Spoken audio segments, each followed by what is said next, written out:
په شرابو کلکه پابندي وه چې شراب به څوک نه څښي. یو مسلمانو او د یو ذمي یهودي عیسایو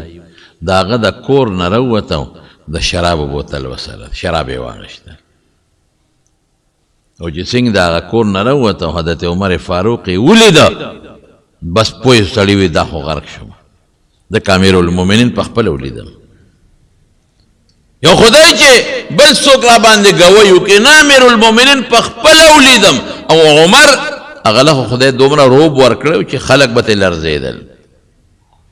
بخاری شریف کې راځي عبدالله ابن عباس غوندې سړی صاحب د عباس رضی الله عنه زوی د حضور پاک د تره زوی د عبدالله ابن عباس او د پیغمبر مبارک خدمت یې کړی دی او خلکو به ډېر قدر او عزت کو. پیغمبر مبارک ورته د علم او د حکمت دعا کړې ده. او په بخاري کې راځي وي یو مسله کې مې سودا وه او دا مسله به د عمر نه بل چاته نه وه معلومه و یو کال په دې سوچ کې هم چې د عمر نه به دا تپوس څنګه کوم. یو کال نو یو ځل ورسره په سفر باندې روان وم نو یو دسماتي لته نو ما ورسره لوټه واخیسته نو یې په لارې طبیعت برابر و نو ما ورته وویل چې صاحب یو کال وشو خو تا نه یریږم تپوس ته نه نشم کولی. دوه ښځې تتوبه الی الله چې قرآن شریف کې راځي قد صغت قلوبکما نو دا کمې ښځې وې وی ما ته وی چې ابن عباس یو کال ما نه یریږي تپوس ته شي کولی چې د دین مسله ده ته نی معلومه تا ته پته چې ما سره شته فوري تپوس کوه او جواب یې راله راکړه. دومره هیبت و د حضرت عمر فاروق رضی الله عنه. نو سړی دا خو ما شراب بوتل لاس کې دی عمر ولیدم اوس به څه کېږي. یو خبره ورته وکړم ګورې شراب هم نن ډېر عام دی ښه بس د پیغمبر مبارک وینا ده چې قیامت پر راځي نو او د قیامت نه مخکې به دا نښې خامخا پیدا کېږي او کوشش به مونږ کوو چې د هغې نښو مصداق مونږ ونه ګرځو بس چې دا په مونږ کې خدای را پیدا نه کړي دا نښې. دا غټ خطرناک جرم دا دی چې دا نښې په مونږ کې پیدا شي او د دې ګناه دپاره مونږ استعمال شو. راشه کولاو شرابونه خرڅېږي قسم په خدای دا لوی لوی خلک کولاو په خپلو خادو کې او په ودونو کې او د شپې لګیا دی شرابونه څکي هېڅ پروا نشته. او په نوره دنیا کې پاکستان کې خو لا بیا هم پابندي ده په شرابو.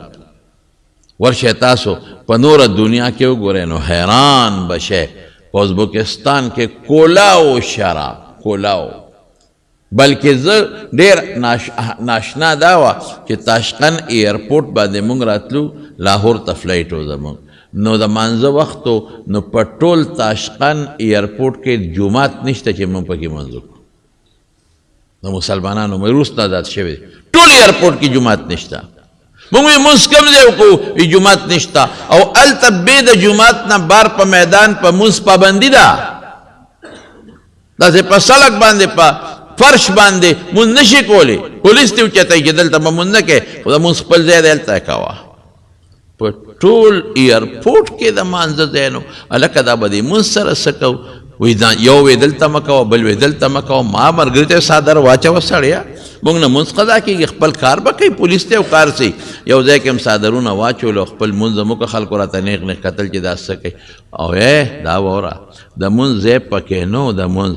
لیکن د شرابو ځای پکې و. هلته یې لیکلي چې دا د شرابو دوکان او که څوک شراب څکي نو دې کوټه کې به څکي. د شرابو د څکلو خپل ځای دی مخصوص او باقاعده پې د پاسه لیکلي و چې شراب دلته به څکې په میدان به نه څکې دلته څکه. مصر کې په خدای مې د قسم مصر کې کم هوټل کې چې مونږ دیرو په کم هوټل کې مونږ به پکې سهار ناشته کوله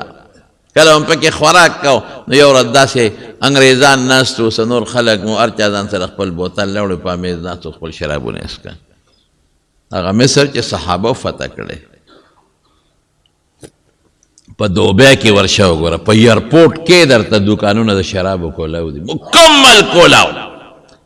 او یو قسم نه ډېر ګران دي.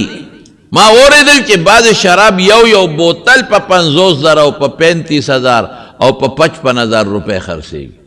داسې ګران شراب هم پکې شته او دا سپېره خلک یې څکي. نو هغه هلک سره شراب و چې باروت حضرت عمر فاروق رضی الله تعالی عنه وکړ بس سړي وي خدای غرق شومه امیر المومنین په خپل ولیدم زر هغه بوتل نه صادر توکو او صادر په خپل ترخ کې کلک ونیوه او پړه کې په توبو د چې خدای نن مې معاف کې څه چل لاله وکړه آینده له زما توبه ده که ما شراب وڅښل دا ګوره مولا روم صاحب لیکلی حضرت عمر صاحب ورپسې راتېز شو او دا غریب رپېږي چې رپېږي وایي ترخ کې دې څه دي وی صاحب صادر دی پکې روباسه صادر کې څه دي وی بوتل دی وی بوتل کې څه دي وی پی دي دروغ یې نو پی دې په لاس کې ولې نه نیسي چې صادر کې دې بنډلې صادر یې ترخ کې نیولې دي وی صاحب ګرم دي نو دروغ خو سړي د چل ښیي که نه ځکه مې صادر کې منډلې دي او ترخ کې مې صادر منډلې وی روباسه د غریب وجود رپېږي چې ما خو دوه جرمه وکړل یو شراب دی بل مې دروغ ووایي چې پی دی او ګرم دی اوس به وایي چې دا پی خو چې څنګه صادر د ترخ نه راوویسته او صادر یې لرکو او بوتل ډس شو چې په ځمکه دې پرېوته او چې پرېوته نو پی ته روان شو پی او بړاس ته خېږي او بوتل هم ګرم دی سړی هم حیران شو حضرت عمر فاروق رضی الله عنه بیا لکه وایي ما خو ولیدل چې دا یخ بوتل دی په لاس کې نیولی خو بوتل نه خود بړاس دی او ما ته پته وه چې دا شراب دی دا څه مسله ده جادوګرۍ که څه مسله ده وی صاحب معافي خو به کې که نه وی او بلکل معافي اسم درته نه ویم خو ال ووایه وی قسم په خدای د دې کور کې مې شراب واغېشتل ښه یخ پخو لاس کې مې ونیول خو چې ته مې ولیدې یره را باندې راله نو بوتل مې په صادر کې ونغښته او صادر مې په ترخ کې ومنډه خو د زړه د اخلاص نه مې توبه وویسته الله زما په توبه دومره خوشحاله شو چې هغه شراب یې راله په پیو باندې بدل کړل حضرت عمر فاروق رضی الله عنه ورته څه وایي دا هم حضرت عمر صاحب ورته وایي ویس د تعجب خبره نه ده شراب هم یو بیدون کې شی دی او پیم بیدون کې شی دی عرب ورته سیال وایي نو که یو شی په بل بدل شو خیر دی پروا نشته پی په شملو بدلیږي خو حیران په دې ما چې دا په ترخ کې دی ګرم چا کړل دا په څه باندې ګرم شو الله د هغه په توبه دومره خوشحاله شو دومره مضبوطه حیا وله راوسته چې هغه دروغ یې وله په رښتیاو بدل کړل دومره لوی ولی ته په لږ ساعت کې خدای جوړ کړ دا ته خدای یو ولی جوړ کړ چې ته دروغ وې دا دروغ دله په رښتیاو بدلوم تا وې پی دي پی مې ته جوړ کړل تا وې ګرم دي په دا ترخ کې مې درته ګرم کړل دومره الله د مسلمان په توبه خوشحاله د مارونو توبه بس توبه څه شي زه عاجز یم خدای د خپل عاجزۍ اظهار ما ګناه کړې ده دنیا کې چې څوک د چا در له لاړ شي که نه او ورته کښېني چې یاره ما دا ستا غلطي کړې ده او ما ګناه کړې ده او ما معاف کړه نو د هغه زړه خوشحاله شي که نه شي بعضې سپېره خو بیا هم بخل نه کوي خو چې کم کې انسانیت او مسلماني وي خوشحاله شو بس ته زما در له راغی او تا معافي غوښته داسې خو زه هم ګناهګار یم د خدای در له زه معافي غواړم نو ما به الله نه معاف کوي زه معاف مې کړی دا سړی خوشحاله شي او ماله کور له راغی خلکو ته مې ماله صاحب کور له راغی خلکو ته مې مانې معافي غوښته نو الله خو حقیقي مالک او حقیقي بادشاه دی حقیقي لوی دی که نه مونږ کمزوري یو چې د زړه د اخلاص نه ورته توبه وویسته معاف به دي مشهوره واقع ده ما څو ځله کړې ده چې یو سړی به د بیت الله طواف کو او په طواف کې لګیا او چغې والې لبیک اللهم لبیک لبیک اللهم لبیک او هغه به د غیبو نه اواز راته لا لا لا لا لبیک ستا را لبیک نه قبلېږي یو عالم ورسره یو بزرګ په خوا کې روانو وی دا اواز اورې دا تا ته چې وی لا لبیک ویاو وی دا د کله نه وی دا خو کلونه وشو چې زه دا لبیک ویم او ما ته هم دا چغه راځي چې لا لبیک ستا لبیک نه قبلېږي دا خو لومبې ځل نه دی دا خو کلونه زما وشو چې داسې اواز اورم نو وی چې نه قبلېږي ځان څه له کړی ځه کور ته که نه قبلېږي نه نو څه له لبیک چغې وی نو سړی ورته وی ما خو ګناه کړې ده ما خو غلطي کړې ده نو د خدای دې در له راغلی ما او چغه ورته وام چې لبیک خدای تا ته حاضر یم، لبیک الله تا ته بار بار حاضر یم. دا د خدای در دی، دلته راغلی مو چغه ورته وام. نو چې دلته نه قبلیږي نو ته راته بل در وښایه چې هلته لاړ شم. چانه غلطي وشي خو د بل در له لاړ شي که نه. ما ته خو دا در معلوم دی او دې له رالم او خدای ته چغه وام. دلته نه قبلې بل در وښایه شابه چې هلته لاړ شم، هلته ورته چغه وام، خو پرېږدم خو نه دا خپل رب تر مرګه پورې به ورته همدا چغې وام. نو چې دا ټکي وې نو چې بل ځل د بیا وي لبیک، نو دوه ځله به وله اواز راته لبیک لبیک، فرشتو به ورسره چغې والې لبیک لبیک.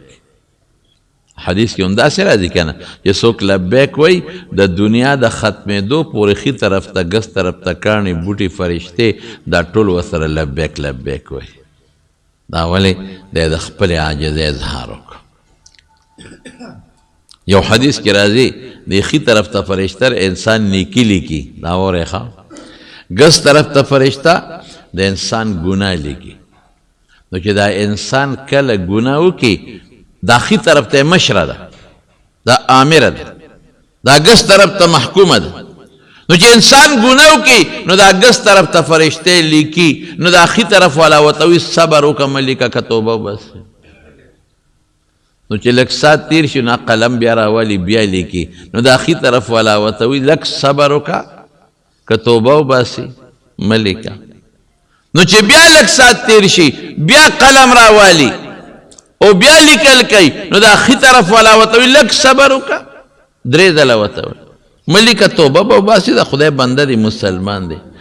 نو چې بیا هم توبه ونه باسي درې ځله صبر کوي، نو بیا ورته ښي والا وایي وایي زه اوس یې ولیکه، دا سپېره دی سپېره. د الله نه بخښنه غوښتل او توبه. او هسې چې موږ نه وباسو توبه نو دا خو موږ کبر نه کوو، چې هم ګناه کوو هم توبه نه وباسو دا خو بیا موږ کبرجن یو. حسن بصري رحمه الله له اوس د توبې هغه برکات یې وره. حسن بصري رحمه الله له یو سړی راغی وی جی ډېره لویه ګناه مې کړې ده، وی استغفار وایه. بل سړی راغی وی جی اولاد مې نشته بچي مې نشته، وی استغفار وایه. بل سړی راغی وی جی علاقه کې قات باران نه کېږي، وی استغفار وایه. بل سړی راغی وی بې ماله یم غریب یم قرضدار یم، وی استغفار وایه. بل سړی راغی وی صاحب څوک مې عزت نه کوي بې عزته ګرځم، وی استغفار وایه. یو شاګرد ورته بل دې سجده دي که دا یو ټکی دې زده دی، خو که څوک سر مې خوږېږي همدغه دارو، که څوک خېټه کې مې درد دی همدغه دارو، که څوک خپې مې خوږېږي همدغه دارو. نو چې څوک راځي استغفار وایه. او ورته څه وایي حسن ابن یسار بصري لوی محدث دی، عالم دی، صاحب تابعي دی. وی الله پې اووه وعدې کړې دي. الله حکایت دلته نقل کوي ښه. فقلت